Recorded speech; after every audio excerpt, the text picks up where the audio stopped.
Standard 8 rational numbers, त्यामध्ये आपण properties of rational numbers शिकणार आहोत. आधी होल नंबर्सवर शिकू आपण. आता whole numbers start from 0, 1, 2, 3, 4, 5, 6 up to infinity. These all numbers are called whole numbers. आता ऑपरेशन्स म्हणजे कोणते ऑपरेशन घ्यायचे आपल्याला? ऍडिशन, सबट्रॅक्शन, मल्टिप्लिकेशन आणि डिव्हिजन. म्हणजे बेरीज, वजाबाकी, गुणाकार आणि भागाकार. ऍडिशन म्हणजे बेरीज.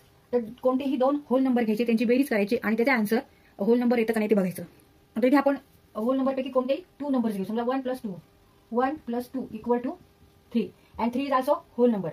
आता 0 + 2 घेऊ. 0 + 2 equal to 2 and 2 is also whole number. 0 is whole number, 2 is also whole number and addition of these two number equal to also whole number. मग आता रिमार्क काय लिहिणार आपण इथे? Whole numbers are closed under addition. म्हणजे त्यांचं जे answer येतं ते सुद्धा होल नंबर आहे. सबट्रॅक्शन म्हणजे वजाबाकी घ्यायची. कोणते 2 नंबर घ्यायचे, कोणते 2 नंबर्स घेऊन त्यांच्यामध्ये सबट्रॅक्शन करायचं. ते आपण सबट्रॅक्शन करू. समजा 2 - 1 equal to 1. But 1 - 2 equal to 1 or not 1 equal to not 1, -1. Answer is here -1 and -1 is whole number, not -1 is not whole number. Therefore we write here whole numbers are not closed under subtraction. आता म्हणजे हे 2 हा hole number आहे, 1 पण hole number आहे. आपण दोन्ही hole number घेतले, त्यांच्यामध्ये कोणती क्रिया केली? सबट्रॅक्शन केली, वजाबाकीची क्रिया केली. 2 - 1 बरोबर आहे 1. 2 - 1 equal to 1 and 1 is here whole number. हे बरोबर आहे. पण आता सेकंड आपण काय केलं? आता 1 - 2 केलं आपण. दोन्ही होल नंबर आहेत. 1 is also whole number, 2 is also whole number आणि यांच्यामध्ये सबट्रॅक्शन घेतली. आता आन्सर काय येतं? आता 1 येतं का? नाही येत. आता आन्सर येतं -1 and -1 is not whole number. -1 ह्या होल नंबरमध्ये आहे का? ह्या सेटमध्ये होल नंबरचा जो सेट आहे ते 0, 1, 2, 3, 4 याच्यामध्ये -1 हा नाहीये. म्हणजे -1 is not whole number. Therefore आपण रिमार्क का लिहायचा? मग होल नंबर आर नॉट, इथे नॉट लिहिले आपण, नॉट क्लोज अंडर सबट्रॅक्शन. कारण 2 होल नंबरचं सबट्रॅक्शन घेतलं तर ते प्रत्येक वेळेस होल नंबरच येईल असं काही नाहीये. ते इंटिजर पण आले. हा -1 हा नंबर काय आहे? हा इंटिजर आहे. त्याच्यामुळे आपण असं लिहिणार आहे रिमार्कमध्ये whole numbers are not closed under subtraction. तर मल्टिप्लिकेशन म्हणजे गुणाकार. कोणते 2 नंबर घ्यायचे, त्यांचा गुणाकार बघायचा, त्याचा आन्सर काय येतं बघायचं. आता 3 आणि 4 घेऊ आपण. 3 × 4 12. 3 is whole number, 4 is also whole number and answer 12 is also whole number. आता 4 × 3 घेऊन बघू. 4 × 3 इज ऑल्सो 12. म्हणजे इथे काय होतंय? या आन्सर सुद्धा होल नंबर येते. इथे जसं इंटिजर येऊ शकतं तसं इथे आलेलं आहे का? नाही, होल नंबर आलेले. मल्टिप्लिकेशन मध्ये काय झालेलं आहे की 2 जर होल नंबर्स असतील तर त्यांचा आन्सर सुद्धा होल नंबरच येते. मग इथे आपण काय लिहिणार? Whole numbers are closed under multiplication. तर डिव्हिजन म्हणजे भागाकार.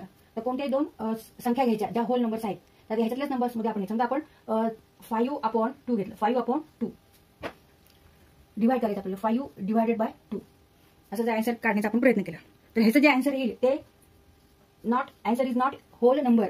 आता 5/2, 5 चे जर 2 समान भाग केले, 5 रुपयाचे समजा आपण 2 भाग केले समान, तर 2.5 रुपये आणि 2.5 रुपये. तर 2.5 म्हणजे 2.5 is not a whole number. म्हणजे हा जरी होल नंबर आहे, 5 is whole number, 2 is also whole number, 5 / 2 is not whole number. Therefore here remark is whole numbers are not closed under division. 5 / 2 equal to 5/2 and here answer is not whole number. Therefore remark is whole numbers are not closed under division. आता 4 आणि समजा second example घेऊ आपण इथे division साठी. 4 / 2. 4 is whole number, 2 is also whole number and 4 / 2 means 2. 2 is here whole number. पण ह्या division साठी लागू आहे, पण ह्या डिव्हिजनला लागू होतो का नियम? हा रूल ह्या डिव्हिजन साठी फॉलो होतो का? तिथे आन्सर पण होल नंबर येईल तर येत नाही. म्हणून आपण इथे हा रिमार्क दिलेला. जरी एखाद 2 एक्झाम्पल साठी असं आन्सर होल नंबर येत असलं तरी जर असा एक्झाम्पल घेतला आपण तर आन्सर हे येत नाही. किंवा आपण समजा 5 / 8 घेतलं तर हे सुद्धा आन्सर होल नंबर येणार नाहीये. ह्याचं सुद्धा आन्सर होल नंबर नाही. म्हणजे ओव्हरऑल आपण काय घेणार? Whole number are not closed under division. आता हे आपण होल्स नंबर्सवर हे सगळे ऑपरेशन केले. ऍडिशन, सबट्रॅक्शन, मल्टिप्लिकेशन, डिव्हिजन ह्या सगळ्या काय आहेत? मॅथमॅटिकल ऑपरेशन्स, गणिती क्रिया. बेरीज, वजाबाकी, गुणाकार आणि भागाकार ह्या गणिती क्रिया आहेत. ह्या आपण ह्या संख्येवर केल्या, नंबर्सवर केलं. कोणत्या संख्येवर? तर होल नंबर्सवर आपण या गणिती क्रिया केल्या, मॅथमॅटिकल ऑपरेशन्स केल्या. आता होल नंबर्सच्या ऐवजी आपण इंटिजर्स घेऊ आणि त्याच्यावर सुद्धा आपण ऍडिशन, सबट्रॅक्शन, मल्टिप्लिकेशन, डिव्हिजन करून बघू की जे आन्सर येतं त्यांचं ते तोच नंबर येतो का ते बघायचं. तोच नंबर म्हणजे इंटिजर येतो का बघायचं. इंटिजर्स घेऊ आधी, त्यांचे ऍडिशन करू, आन्सर इंटिजर येतं का बघू, सबट्रॅक्शन करू, नंतर आन्सर इंटिजर्स येतं का बघू, मल्टिप्लिकेशन करू, आन्सर येतं का बघू.